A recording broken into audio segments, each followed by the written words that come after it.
Hello everyone, आप सभी का स्वागत है हमारे यूट्यूब चैनल पर। आज की क्लास में हम माइक्रो इकोनॉमिक्स के एक नए टॉपिक को डिस्कस करेंगे। इस क्लास में हम एवरेज कॉस्ट को समझेंगे।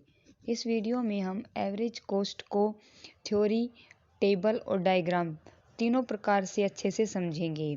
लास्ट वीडियो में हमने टोटल कॉस्ट को समझा था। उस वीडियो में भी हमने टोटल कॉस्ट को थ्योरेटिकल, टेबल और डायग्राम तीनों प्रकार से अच्छे से समझा है। चलिए अपने इस टॉपिक को स्टार्ट करते हैं। आज की वीडियो में हम एवरेज कॉस्ट को बिल्कुल डिटेल में समझने वाले हैं। सबसे पहले देखते हैं what is average cost. Average cost हम सभी लोग अच्छे से समझते हैं। व्हाट इज़ एवरेज और परसेंटेज हम अपनी डेली लाइफ में भी देखते हैं कि एवरेज हम किस प्रकार से कैलकुलेट करते हैं। जब हम किसी भी चीज़ से रिलेटेड टोटल को अगर टोटल जो सम होता है उसको अगर क्वांटिटीज से हम डिवाइड कर देते हैं तब हमें हमारा एवरेज या फिर परसेंटेज हमें मिलता है। जैसे मानिए अगर हमारे 5 सब्जेक्ट्स हैं, अगर हम उन 5 सब्जेक्ट्स के मार्क्स को टोटल कर देते हैं और फिर जो टोटल आता है उसको अगर 5 जो उसकी क्वांटिटीज़ हैं, अगर उन क्वांटिटीज़ से अगर हम डिवाइड कर देते हैं तब हमें एवरेज मार्क्स हैं वो मिल जाते हैं। तो ऐसे ही हमारी एवरेज कॉस्ट होती है। जब हम अपनी टोटल कॉस्ट को अगर हम आउटपुट जो हमें प्रोड्यूस किया है उसकी अगर क्वांटिटीज़ से अगर हम डिवाइड कर देते हैं तब हमें अपनी एवरेज कॉस्ट है वो मिल जाती है। तो जिस प्रकार हमारी टोटल कॉस्ट होती है उसमें टोटल फिक्स्ड कॉस्ट और टोटल वेरिएबल कॉस्ट दोनों प्रकार की जो कॉस्ट है वो शामिल होती है, उसी प्रकार हमारी एवरेज कॉस्ट में भी एवरेज फिक्स्ड कॉस्ट और एवरेज वेरिएबल कॉस्ट है वो इंक्लूड होती है। चलिए अपने टॉपिक को समझते हैं। Average cost is the cost per unit of output produced. जो एवरेज कॉस्ट होती है वो किसी भी आउटपुट जो हमने प्रोड्यूस किया है उसकी पर यूनिट कॉस्ट होती है। इस कॉस्ट को हम यूनिट कॉस्ट ऑफ प्रोडक्शन भी बोलते हैं, क्योंकि पर यूनिट कॉस्ट का मतलब यही होता है कि किसी एक यूनिट की क्या कॉस्ट है, इसलिए हम इस कॉस्ट को यूनिट कॉस्ट ऑफ प्रोडक्शन भी बोलते हैं। अगर हम एवरेज कॉस्ट को निकालने का फॉर्मूला देखते हैं तो average cost is equals to total cost divide by Q. Q का मतलब यहाँ पर होता है क्वांटिटीज़। इस प्रकार से अगर हम टोटल कॉस्ट को आउटपुट प्रोड्यूस्ड की जो क्वांटिटीज़ होती हैं अगर उससे हम डिवाइड कर देते हैं तब हमें अपना एवरेज कॉस्ट है वो मिल जाता है। और एवरेज फिक्स्ड कॉस्ट और एवरेज वेरिएबल कॉस्ट इन दोनों को मिलाकर ही हमारी एवरेज कॉस्ट मिलती है। तो जिस प्रकार टोटल फिक्स्ड कॉस्ट को हम अगर क्वांटिटीज़ से डिवाइड कर देते हैं तो हमें हमारी एवरेज फिक्स्ड कॉस्ट है वो मिल जाती है।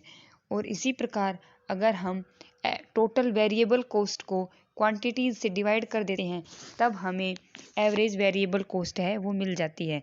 तो यहाँ पर हमें 3 फॉर्मूले हैं वो मिलते हैं जो हमें आगे वीडियोस में काफ़ी हेल्पफुल होंगे और इन्हीं 3 फार्मूलाज के बेस पर हमारा एवरेज जो टोटल एवरेज कॉस्ट कर्व का जो लेक्चर है वो डिपेंड है, क्योंकि एवरेज कॉस्ट के लिए ये 3 फॉर्मूले हैं, यही सबसे इम्पोर्टेंट होते हैं।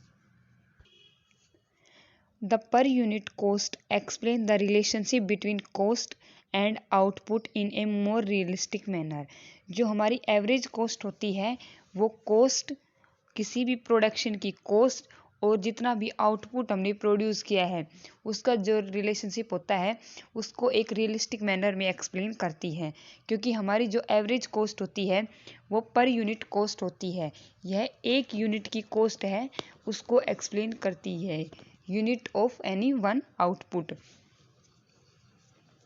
द 3 काइंड्स ऑफ पर यूनिट कॉस्ट, जैसे हमने लास्ट स्लाइड में पढ़ा है कि जो हमारी एवरेज कॉस्ट होती है वो AFC एवरेज फिक्स्ड कॉस्ट और एवरेज वेरिएबल कॉस्ट से मिलकर बनी हुई होती है।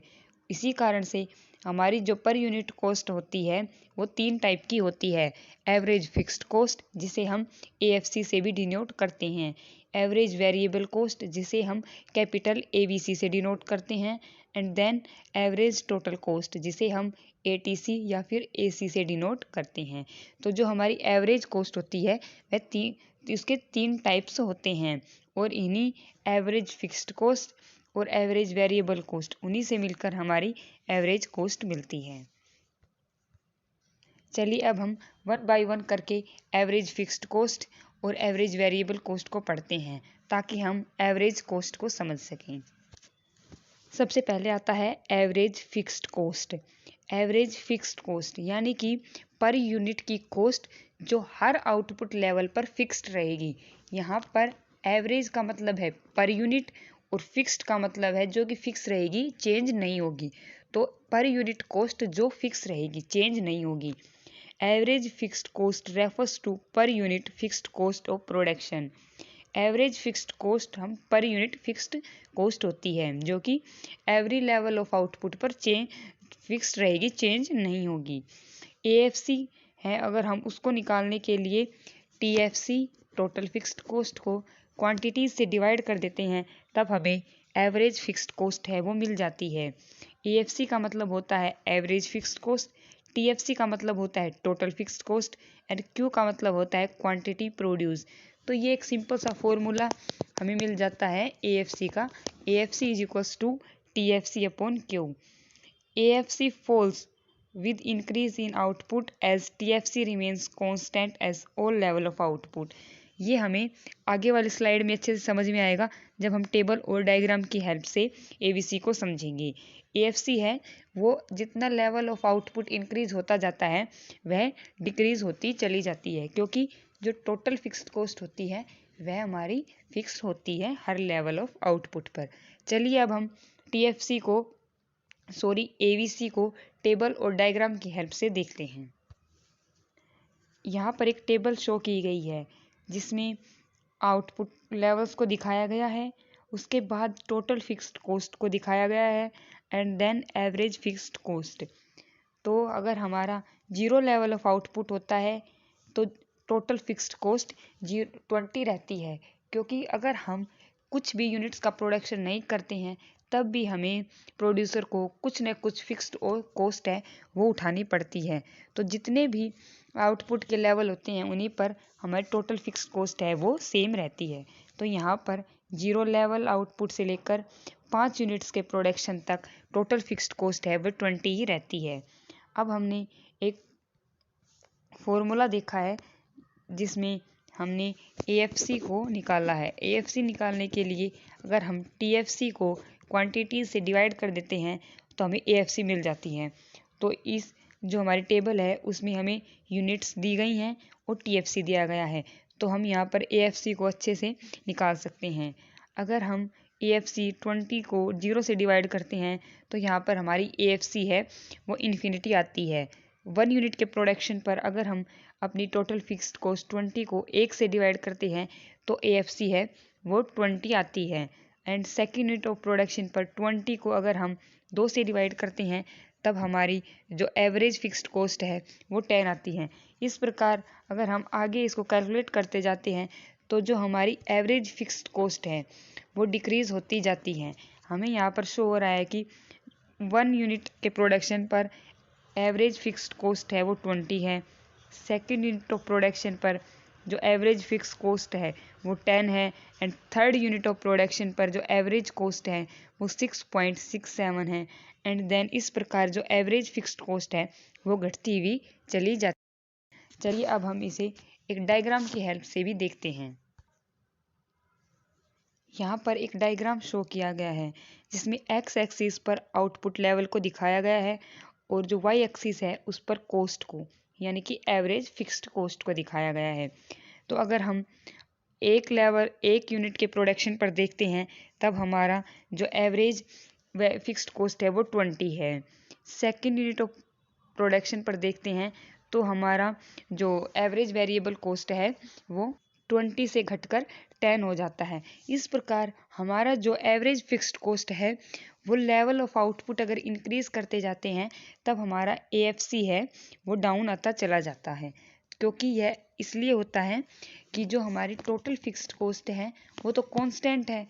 अगर हम किसी कांस्टेंट नंबर को अगर लगातार अगर हमारा जो लेवल ऑफ आउटपुट है वो तो इंक्रीज होता जाता है, लेकिन कॉस्ट है टोटल फिक्स्ड कॉस्ट वो अगर कांस्टेंट रहती है तो हमें जो हमारी एवरेज फिक्स्ड कॉस्ट मिलेगी वो बढ़ते हुए आउटपुट लेवल के साथ डिक्रीज होती हुई मिलती है। तो इस प्रकार से जो ये डायग्राम है ये ऊपर से नीचे की तरफ घटता हुआ होता है। इसमें हमने साइड में कुछ इंपॉर्टेंट पॉइंट्स को भी यहाँ पर शो किया है, चलिए उन्हें देखते हैं। AFC curve slope downward as AFC falls with increase in output. जो AFC का कर्व होता है वो डाउनवर्ड होता है। AFC का कर्व है वो आउटपुट लेवल के इंक्रीज होने के साथ साथ नीचे की तरफ डिक्रीज होता हुआ होता है। AFC curve is rectangular hyperbola. जो AFC का कर्व होता है वो रेक्टेंगुलर हाइपरबोला होता है। रेक्टेंगुलर हाइपरबोला का मतलब होता है कि इस कर्व के अंडर जितने भी पॉइंट्स बनते हैं उन सभी का जो एरिया होता है वो इक्वल होता है। तो यहाँ पर AFC के कर्व को हमने डायग्राम, टेबल और जो थ्योरेटिकल है उससे समझा है और कुछ इंपॉर्टेंट पॉइंट्स को भी देखा है। ये इंपॉर्टेंट पॉइंट्स हैं, हमारे एग्जाम पॉइंट ऑफ व्यू से काफ़ी इंपॉर्टेंट होते हैं। चलिए अब हम एवरेज वेरिएबल कॉस्ट को देखते हैं। Average variable cost, average variable cost वो कॉस्ट होती है जो per unit level of output के साथ वेरी करती है। Average variable cost refers to per unit variable cost of production. हमारी एवरेज वेरिएबल कॉस्ट वो कॉस्ट होती है जो पर यूनिट वेरिएबल कॉस्ट है, जो यूनिट पर यूनिट के साथ भी वेरी करती रहती है। हमारी ABC को निकालने के लिए हम टोटल वेरिएबल कॉस्ट को क्वांटिटी से डिवाइड करते हैं। इस फॉर्मूले को हमने अपनी स्टार्टिंग के स्लाइड्स में भी देखा था। तो हमारी एवरेज कॉस्ट निकालने का एक सिंपल सा फॉर्मूला है total variable cost divide by quantities. तो इससे हमारी एवरेज वेरिएबल कॉस्ट है वो मिल जाती है। ABC को यहाँ पर एवरेज वेरिएबल कॉस्ट कहा गया है। TVC के लिए total variable cost and Q है वो क्वांटिटीज प्रोड्यूस को डिनोट करता है। हम एवरेज वेरिएबल कॉस्ट को एक टेबल और डायग्राम की हेल्प से भी अंडरस्टैंड करते हैं। चलिए अपनी टेबल और डायग्राम को देखते हैं। यहाँ पर एक टेबल शो की गई है और उसके साइड में एक डायग्राम बनाया गया है। स्टार्टिंग में आउटपुट 0 है। आउटपुट 0 पर टोटल वेरिएबल कॉस्ट कुछ भी नहीं होती है, क्योंकि जो वेरिएबल कॉस्ट होती है वो आउटपुट लेवल के साथ ही वेरी करती है। अगर आउटपुट लेवल 0 है तो हमारी टोटल वेरिएबल कॉस्ट है वो भी 0 होगी। यहाँ पर वेरिएबल कॉस्ट कुछ भी नहीं होगी। तो अगर वेरिएबल कॉस्ट 0 होती है, टोटल वेरिएबल कॉस्ट 0 है, तो हमारी एवरेज वेरिएबल कॉस्ट भी कुछ नहीं होगी। चलिए second point, first unit of production पर अगर वेरिएबल कॉस्ट है वो 7 है। अगर वेरिएबल कॉस्ट 7 है और इस टोटल वेरिएबल कॉस्ट को हम क्वांटिटी से डिवाइड करते हैं तो हमारी एवरेज वेरिएबल कॉस्ट है वो हमें 7 मिल जाती है। And second unit of production पर जब हमारी टोटल वेरिएबल कॉस्ट है वो यूनिट ऑफ प्रोडक्शन जैसे जैसे इंक्रीज होता है तो हमारी टोटल वेरिएबल कॉस्ट है वो भी इंक्रीज होती जाती है। और यहाँ पर ये शो हो रहा है 1 यूनिट ऑफ प्रोडक्शन पर टोटल वेरिएबल कॉस्ट 7 है। सेकेंड यूनिट ऑफ प्रोडक्शन पर वेरिएबल कॉस्ट है वो 12 है। थर्ड यूनिट ऑफ प्रोडक्शन पर टोटल वेरिएबल कॉस्ट 18 है। फोर्थ यूनिट ऑफ प्रोडक्शन पर वेरिएबल कॉस्ट है वो 24 है।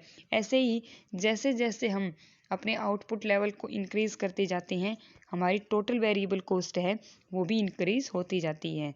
लेकिन हमारी जो एवरेज वेरिएबल कॉस्ट है वो स्टार्टिंग में तो डिक्रीज होती है, फिर एक लेवल पर वह कांस्टेंट भी होती है और उसके बाद है वो इंक्रीज होना स्टार्ट कर देती है। और हम एवरेज वेरिएबल कॉस्ट को टोटल वेरिएबल कॉस्ट से ही फाइंड आउट करते हैं। जब हम टोटल वेरिएबल कॉस्ट को क्वांटिटीज से डिवाइड करते हैं तभी हमें अपनी एवरेज वेरिएबल कॉस्ट है वो फाइंड आउट होती है। यहाँ पर हमारी एवरेज वेरिएबल कॉस्ट है वो फर्स्ट यूनिट ऑफ प्रोडक्शन पर 7 है, सेकेंड यूनिट ऑफ प्रोडक्शन पर 6 है, थर्ड यूनिट ऑफ प्रोडक्शन पर भी 6 है।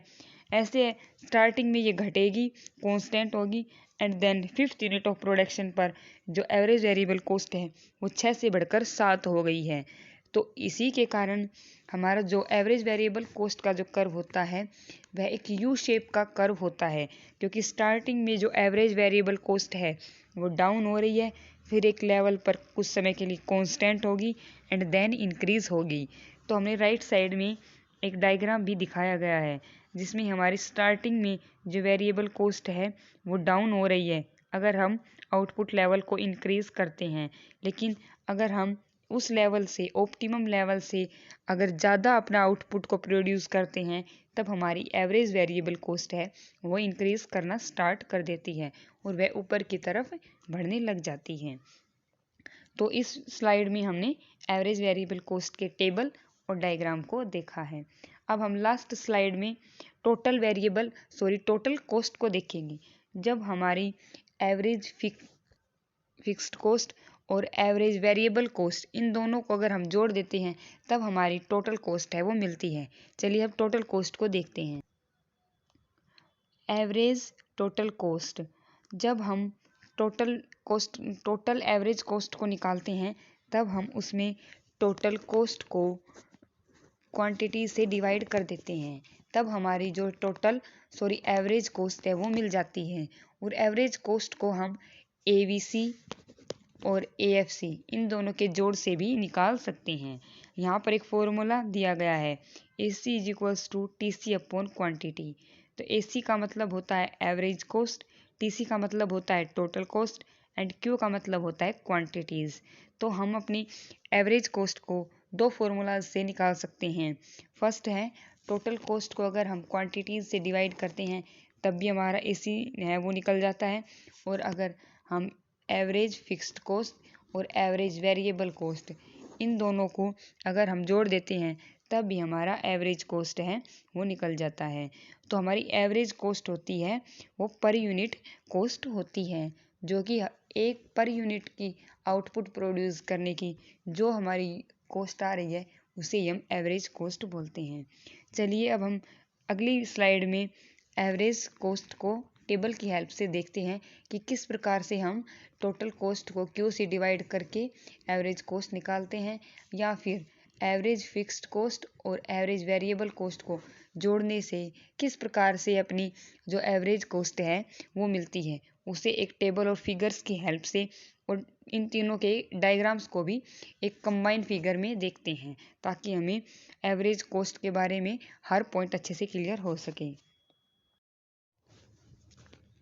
चलिए अब हम इस टेबल और डायग्राम की हेल्प से एवरेज कॉस्ट को समझते हैं कि AFC और ABC से हमारी जो AC है वो किस प्रकार से कैलकुलेट होती है। यहाँ पर एक टेबल दी गई है और उसके साइड में एक डायग्राम दिया गया है। टेबल और डायग्राम में AFC, ABC और AC इन तीनों के रिलेशनशिप को शो किया गया है। यहाँ पर हम जीरो लेवल ऑफ आउटपुट पर देखते हैं तब यहाँ पर हमारी AFC है वो यहाँ पर डैश होती है, यानी कि इन्फिनिटी लेवल पर होती है, क्योंकि कुछ न कुछ जो है ये वो टोटल कॉस्ट होती है और जिससे AFC भी कुछ न कुछ ज़रूर होती है। लेकिन हम यहाँ पर जीरो लेवल पर सभी को यहाँ पर लेकर नहीं चल रही हैं। अगर हम देखते हैं 1 यूनिट के प्रोडक्शन पर, यहाँ पर AFC है वह 20 है, ABC है वो 7 है। अगर इन दोनों को हम जोड़ देते हैं तो हमारा AC है वो 27 मिल जाता है। और सेकंड यूनिट के प्रोडक्शन पर AFC है वो 10 है, ABC 6 है और जो AC है वो 16 है। तो इस प्रकार से हम AFC और ABC को जैसे जैसे यूनिट वाइज ऐड करते जाते हैं तब हमें यहाँ पर AC है वो मिल जाती है। चलिए अब हम इन सभी को एक डायग्राम में प्लॉट करके देखते हैं। तो एक्स एक्सिस पर हमने क्वांटिटीज़ को लिया गया है, वाई एक्सिस पर हमने कॉस्ट्स को शो किया है।